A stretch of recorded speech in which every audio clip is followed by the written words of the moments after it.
wabarakatuh. Salam sejahtera Waalaikumsalam untuk warahmatullahi. kita semua. Shalom, Om Swastiastu, Namo Buddhaya, salam kebajikan.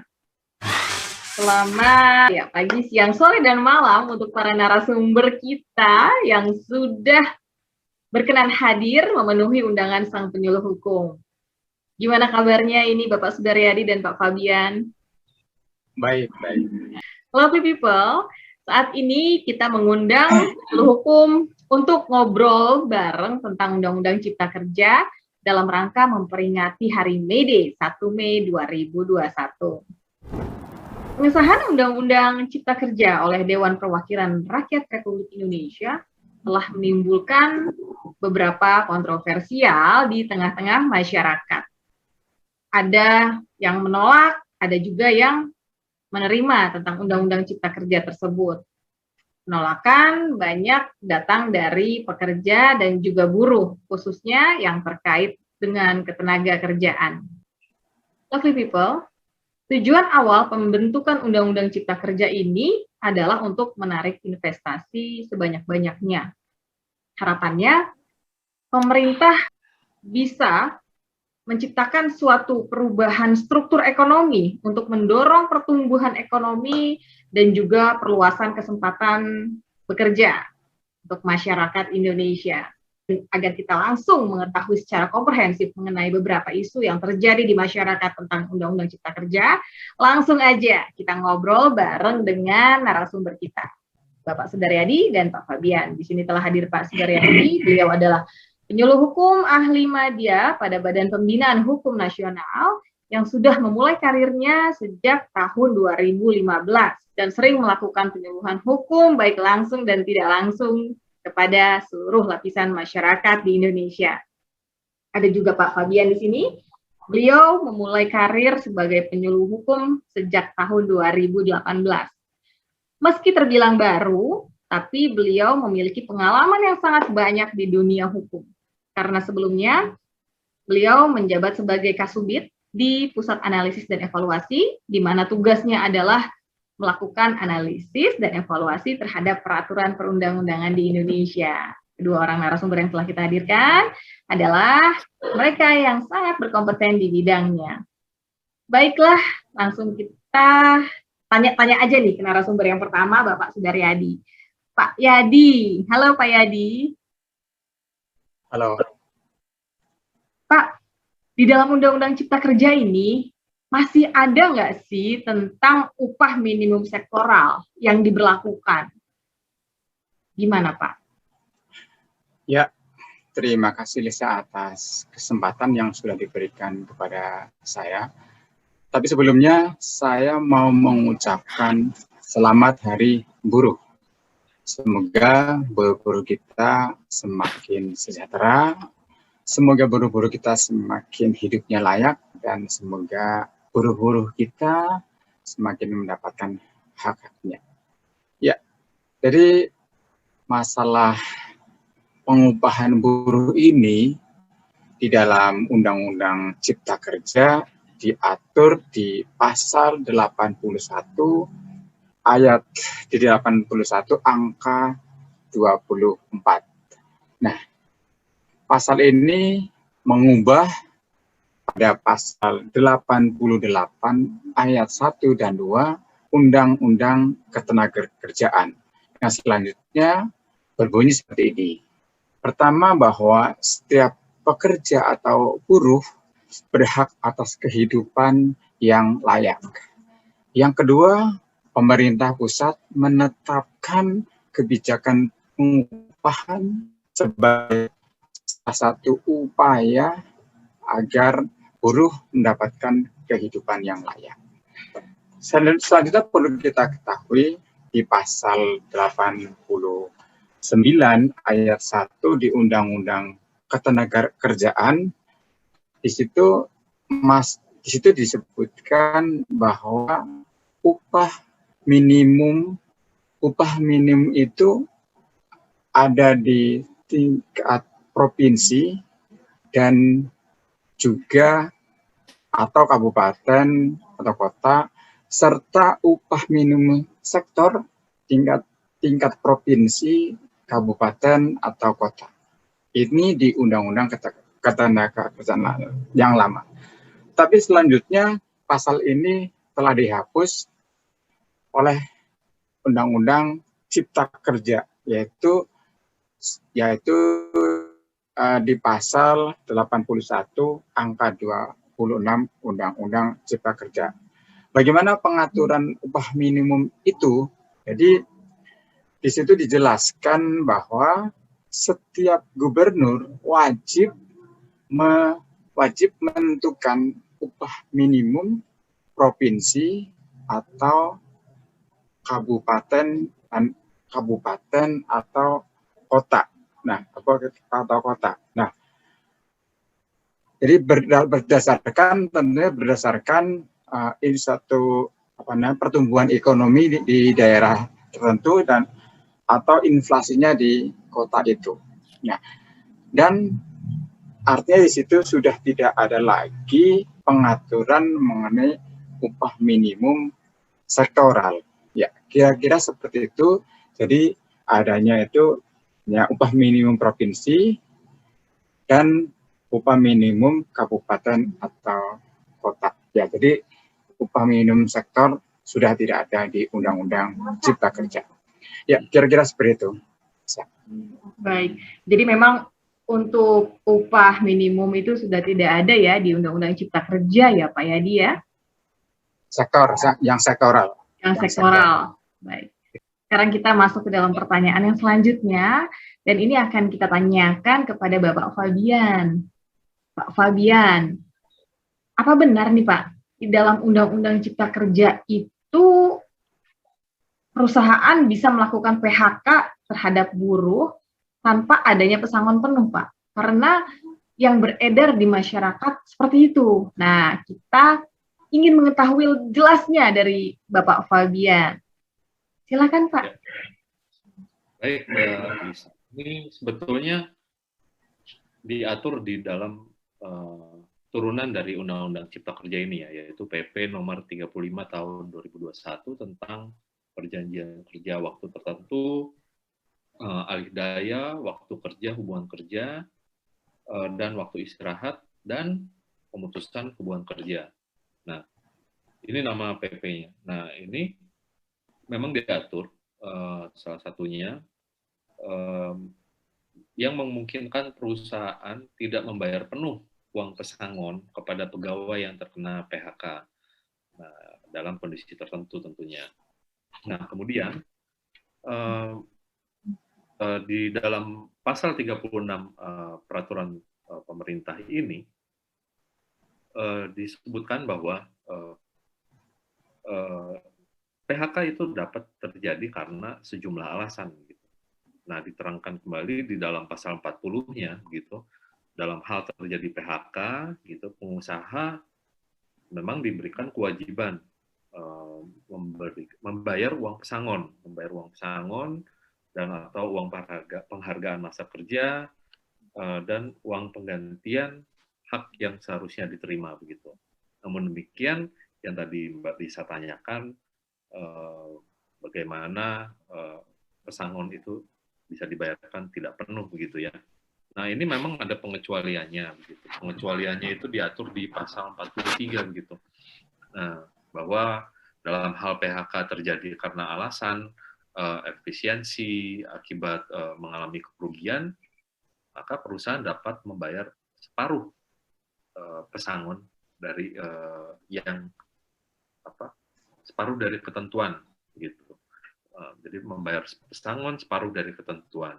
Nah, ini bukan saja di dalam pasal 43 khusus untuk perusahaan yang mengalami atau PHK yang dikarenakan alasan perusahaan melakukan efisiensi akibat mengalami kerugian. Selanjutnya di pasal berikutnya di 44 ini sampai di pasal 47 ya.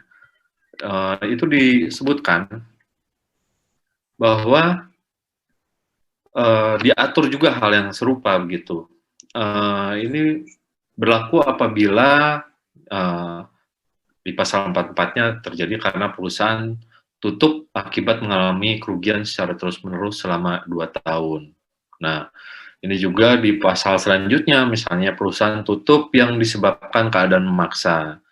Kemudian lagi perusahaan dalam keadaan penundaan kewajiban pembayaran hutang atau bahkan perusahaan pairit. Nah, sisanya di luar kondisi tertentu tersebut, Mbak Lisa, itu sisanya harus pesangon dibayar penuh begitu. Nah, ini yang tadi ya pengecualiannya itu ya ini. Jadi tertentu di dalam pasal 43 sampai 47 gitu di PP Peraturan Pemerintah Nomor 35 tahun 2021 ini gitu. Begitu, Mbak Lisa. Baik, terima kasih Pak Fabian. Jadi begitu Love to People.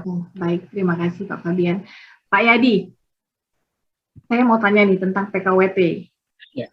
Bagaimana PKWT itu diartikan di dalam Undang-Undang Cipta Kerja? Dan untuk jangka waktu yang diatur dalam Undang-Undang Cipta Kerja atas PKWT itu bagaimana juga gitu?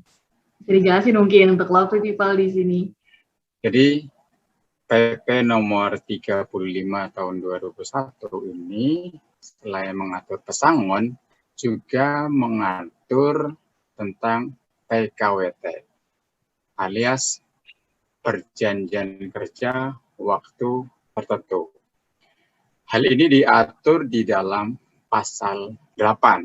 Di situ berbunyi di ayat 1 bahwa PKWT dapat ditentukan paling lama 5 tahun. Nah, kurang lebih seperti itu, tapi dapat dibuat paling lama 5 tahun di ayat 1. Kemudian di pasal 8 ayat 2-nya, apabila kontrak kerja mau berakhir, tetapi pekerjaan yang belum selesai, masih dapat diperpanjang, tapi tetap totalnya adalah 5 tahun. Nah, jika terus kemudian di dalam Undang-Undang Cipta Kerja ini juga tidak ada percobaan ya, tidak ada namanya masa percobaan kerja. Ini ada di pasal 12. Selanjutnya jika kita bandingkan dengan Undang-Undang Ketenagakerjaan, yaitu Undang-Undang Nomor 13 tahun 2003, bahwa PKWT ini adalah atau jangka waktu tertentu ini adalah diadakan paling lama 2 tahun dan dapat diperpanjang paling lama 1 tahun lagi. Itu kira-kira perbandingannya, Lisa, antara Undang-Undang Cipta Kerja di PKWT, yaitu pada diadakan 5 tahun.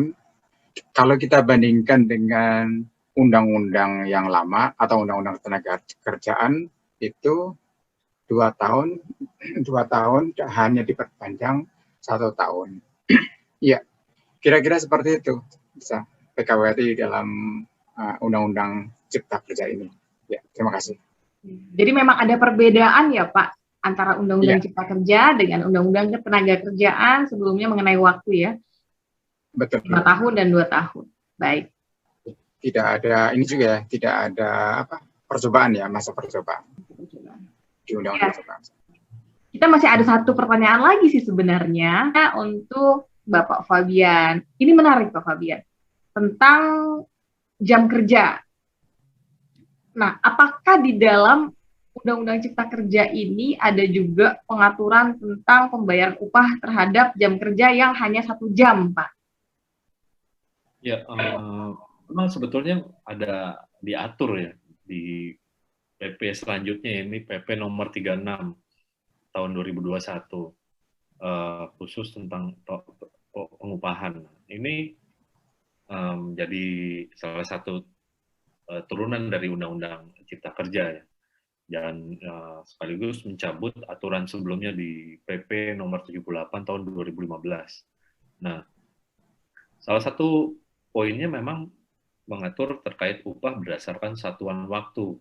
Nah, sebetulnya ini merupakan kategori baru gitu ya. berdasarkan satuan waktu, yakni upah per jam, Mbak Lisana. Jadi kategori ini melengkapi kategori yang sebelumnya seperti upah harian dan upah bulanan gitu. Nah, memang upah per jam ini diperuntukkan hanya bagi pekerja atau buruh yang bekerja secara paruh waktu gitu. Jadi berbeda dengan pekerja yang penuh begitu ya. Nah, kemudian bisa saya terangkan di pasal 16 ya sebetulnya ini diatur bahwa tidak ada aturan bahwa upah tersebut tidak boleh lebih rendah dari penghitungan formula upah per jam ya gitu ya. Nah, jadi formulanya sendiri memang diatur dalam pasal ini juga di ayat berikut atau angka berikutnya begitu. Ayat berikutnya begitu. Jadi upah per jam itu bisa didapatkan dari upah dalam sebulan dibagi 126. Angka 126 ini menjadi angka yang ditetapkan gitu ya. Angka yang ditetapkan untuk menghitung upah per jam gitu. Nah, ini muncul dari keputusan Kementerian Tenaga Kerja gitu. Kemudian angkanya sendiri, angka 126 ini sendiri bisa berubah ya begitu ya, disesuaikan dengan apabila terjadi perubahan jam kerja dari buruh atau pekerja paruh waktu ya begitu. Nah, artinya mengikuti perkembangan gitu.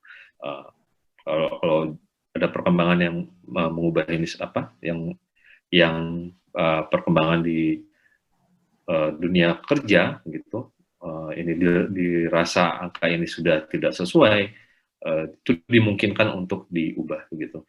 Ya, jadi benar begitu memang upah per jam ini memang bisa dibayarkan ya. Tentunya tadi sudah saya sebutkan berdasarkan kesepakatan antara pengusaha dan pekerja begitu. Baik, itu Mbak Lisa. Tadi Pak Fabian menyebutkan peraturan pemerintah ya Pak ya? Ya.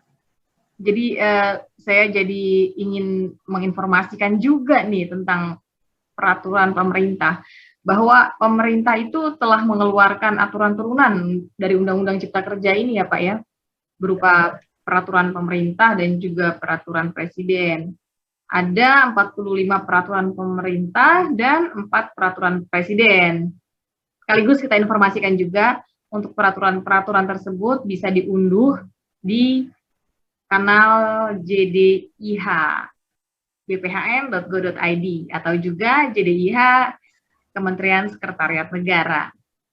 Pak Fabian dan Pak Sudaryadi, pertanyaan dari sang penyuluh hukum sudah selesai. Tapi sebelum kita akhiri, boleh dong dikasih tambahan dari Pak Sudaryadi dan Pak Fabian. Siapa dulu nih Pak? Pak Yadi. Baik, silakan Pak Yadi. Ya, jadi kembali ke Undang-Undang Cipta Kerja, pasti pemerintah ini tidak main-main ya. Artinya bahwa memang tujuannya memang untuk agar buruh kedepannya lebih layak kehidupannya. Gitu.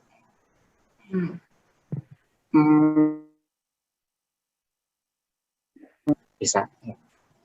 Gimana Pak? Tadi agak nge-freeze Pak. Kalimat terakhir. Ya, jadi artinya gini, dibuatnya Undang-Undang Cipta Kerja ini bukan untuk main-main ya. Selain untuk mengundang investor, ini pasti tujuannya adalah untuk agar buruh-buruh kita kehidupannya ke depannya semakin layak. Seperti yang sudah saya jelaskan tadi, ada perbedaan dengan undang-undang ketenagakerjaan yang sebelumnya. Kira-kira seperti itu. Baik, terima kasih Pak Fabian. Berkenan memberikan kata-kata sebelum penutup, tambahan? Silakan Pak. Mungkin tadi saya kaitkan dengan yang Pak Yadi sampaikan bahwa terkait investasi begitu ya. Ya memang ini memang ditujukan untuk juga menarik investor ya dari luar, bukan saja dari lokal tapi dari luar gitu.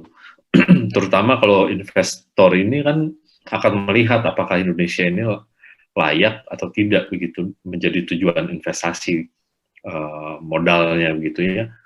Nah, tentunya juga kita mesti melihat peringkat dari Indonesia khususnya dalam kalau berbicara tentang investasi itu melihat kepada peringkat ease of doing business ya atau EODB. Nah, ini jika melihat ini kita lihat Indonesia masih tertahan di peringkat di 73 gitu dan bisa dibilang masih cukup rendah begitu ya menjadi tujuan investasi begitu. Ya walaupun sebetulnya banyak yang sudah dilakukan oleh pemerintah termasuk dengan menghasilkan undang-undang cipta kerja ini ya. Ini sebetulnya untuk mendorong dari sektor kemudahan berusaha, tentunya juga dengan pemangkasan proses-proses perizinan. Ya. Nah, jadi memang sudah tepat bahwa pemerintah menciptakan Omnibus Law ini gitu. Ya mungkin perlu kita hargai begitu ya. Kita berjuang bersama, mungkin dari sisi pemerintah, pengusaha, dan pekerja atau buruh gitu ya, harus memandang bahwa undang-undang ini diciptakan untuk kebaikan ya, artinya dalam mengatur subjek-subjek dari Omnibus Law ini ya, misalnya ada aturan yang diterbitkan oleh pemerintah dalam mengatur pengusaha dan buruh gitu. Ya khususnya dalam sektor ketenaga kerjaan ya. Nah ini memang perlu kita hargai, tapi memang kita juga harus jeli. Kita memang harus perbaiki apabila ada yang memang dirasakan tidak tepat, ya memang kita sampaikan. Mudah-mudahan apa yang disampaikan dari sektor dari pihak misalnya pengusaha ada semacam usulan perbaikan atau keberatan gitu dari yang dirasakan oleh pihak buruh, silahkan disampaikan gitu dengan cara-cara yang baik begitu dan tersampaikan dengan jelas begitu poin-poinnya, bisa menyatakan di mana yang perlu diperbaiki. Saya rasa akan baik bagi semua pihak begitu ya. Itu saja mungkin Lisa. Baik. Mbak Lisa. Ya. Terima kasih Bapak-bapak narasumber yang luar biasa. Penjelasannya begitu jelas meskipun kita hanya menanyakan poin-poin tertentu saja. Maka setelah semua pertanyaan terjawab dan juga masing-masing narasumber memberikan tambahan ataupun masukan-masukan dan juga closing statement untuk kita semua, maka berakhirlah acara ini. Sebelum berakhir, saya ingin memberikan pantun. Gemerlap malam sungguh indahnya, membuat hati bergembira. Demikian obrolan kita, semoga bermanfaat untuk semua. Sekali lagi saya ucapkan terima kasih kepada kedua narasumber. Wassalamualaikum warahmatullahi wabarakatuh. Waalaikumsalam warahmatullahi wabarakatuh. Terima kasih. Lovely people, jangan lupa. Ya, lovely people, jangan lupa untuk follow akun Instagram Sang Penyuluh Hukum @sangpenyuluhhukum dan juga YouTube-nya di subscribe Sang Penyuluh Hukum. Bye, sampai ketemu lagi.